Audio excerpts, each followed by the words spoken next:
Hello, and welcome to The Essential Reads. My name is Isaac, and my goal is to bring to you a bunch of classic audiobooks in an easy and accessible way. We are continuing with Pride and Prejudice by Jane Austen, and we are on chapter 4. If you like what I do here and want to support the show, you can do all the YouTubey things like comment, subscribe. You can do all the podcasty things and YouTubey things by sharing and really supporting me there. Or if you want to reach out and help in an even bigger way, you can go to the Patreon, where for as little as $1 a month, you'll have access to exclusive audiobooks and directly support me. Or you can leave super thanks here on YouTube, or if you're on podcast, you can go to the description box and you can go to Ko-Fi, where you can leave me like a tip if you like what I do here. Without further ado, let's begin. Pride and Prejudice by Jane Austen. Chapter 4. When Jane and Elizabeth were alone, the former, who had been cautious in her praise of Mr Bingley before, expressed to her sister how very much she admired him. "He is just what a young man ought to be," said she. "Sensible, good-humoured, lively. And I never saw such happy manners. So much ease, with such perfect good breeding. He is also handsome," replied Elizabeth, "which a young man ought likewise to be, if he possibly can. His character is thereby complete. I was very much flattered by his asking me to dance a second time. I did not expect such a compliment." "Did you not? I did for you. But that is one great difference between us. Compliments always take you by surprise, and me never. What could be more natural than his asking you again? He could not help seeing that you were about 5 times as pretty as every other woman in the room. No thanks to his gallantry for that. Well, he certainly is very agreeable, and I give you leave to like him. You've liked many a stupider person." "Dear Lizzie! Oh, you're a great deal too apt, you know, to like people in general. You never see a fault in anybody. All the world are good and agreeable in your eyes. I never heard you speak ill of a human being in my life." "Oh, I would wish not to be hasty in censuring anyone, but I always speak what I think." "I know you do, and it is that which makes the wonder, with your good sense, to be so honestly blind to the follies and nonsense of others. Affectation of candour is common enough, one meets it everywhere, but to be candid without ostentation or design, to take the good of everybody's character and make it still better and say nothing of the bad, belongs to you alone. And so you like this man's sisters too, do you? Their manners are not equal to his." "Certainly not, at first. But they are very pleasing women when you converse with them. Miss Bingley is to live with her brother, and keep his house, and I am much mistaken if we shall not find a very charming neighbour in her." Elizabeth listened in silence, but was not convinced. Their behaviour at the assembly had not been calculated to please in general, and with more quickness of observation and less pliancy of temper than her sister, and with a judgment too unassailed by any attention to herself, she was very little disposed to approve them.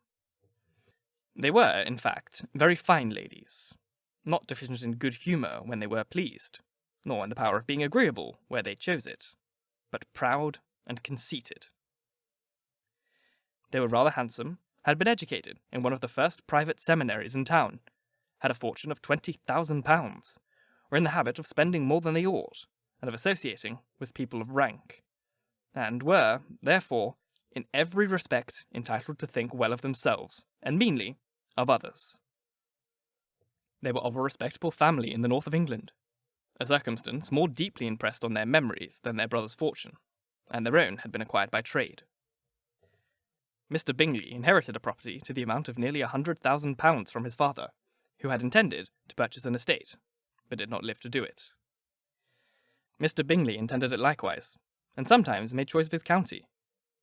But as he was now provided with a good house and the liberty of a manor, it was doubtful to many of those who best knew the easiness of his temper whether he might not spend the remainder of his days at Netherfield, and leave the next generation to purchase. But though he was now established only as tenant, Miss Bingley was by no means unwilling to preside at his table. Nor was Mrs Hurst, who had married a man more of fashion than fortune, less disposed to consider his house as her home when it suited her. Mr Bingley had not been of age 2 years when he was tempted by an accidental recommendation to look at Netherfield House. He did look at it and into it for half an hour, was pleased with the situation and the principal rooms, satisfied with what the owners said in its praise, and took it immediately. Between him and Darcy, there was a very steady friendship, in spite of a great opposition of character.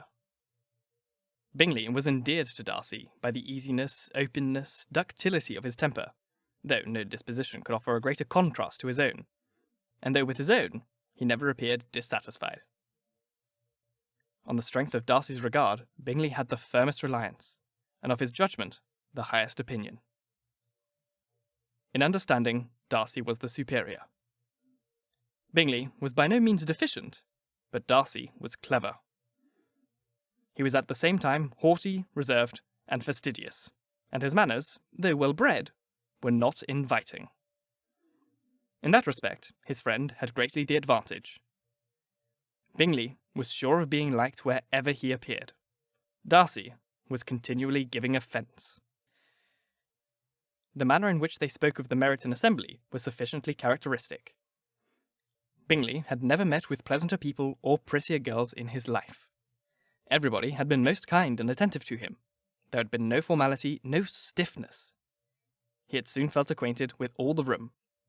And as to Miss Bennet, he could not conceive an angel more beautiful. Darcy, on the contrary, had seen a collection of people in whom there was little beauty and no fashion, for none of whom he had felt the smallest interest, and from none received either attention or pleasure. Miss Bennet he acknowledged to be pretty, but she smiled too much. Mrs. Hurst and her sister allowed it to be so, but still they admired her and liked her, and pronounced her to be a sweet girl, and one whom they should not object to know more of. Miss Bennet was therefore established as a sweet girl, and their brother felt authorized by such commendation to think of her as he chose. Thank you so very much for listening. If you enjoyed, please like, comment, share, all that jazz, and if you really enjoyed, do subscribe, because there is more to come. As probably a lot of you know regarding this book. There's many chapters. If you want to support me in a more concrete way, you can go to the Patreon, or you can give me a tip in Ko-Fi, or here directly on YouTube with a super thanks. If you're on podcast, leave a review, share it with your friends, do all that fun stuff for me. It'd be really helpful. Or, just listen to the next chapter, which is just as good. And until then, bye-bye.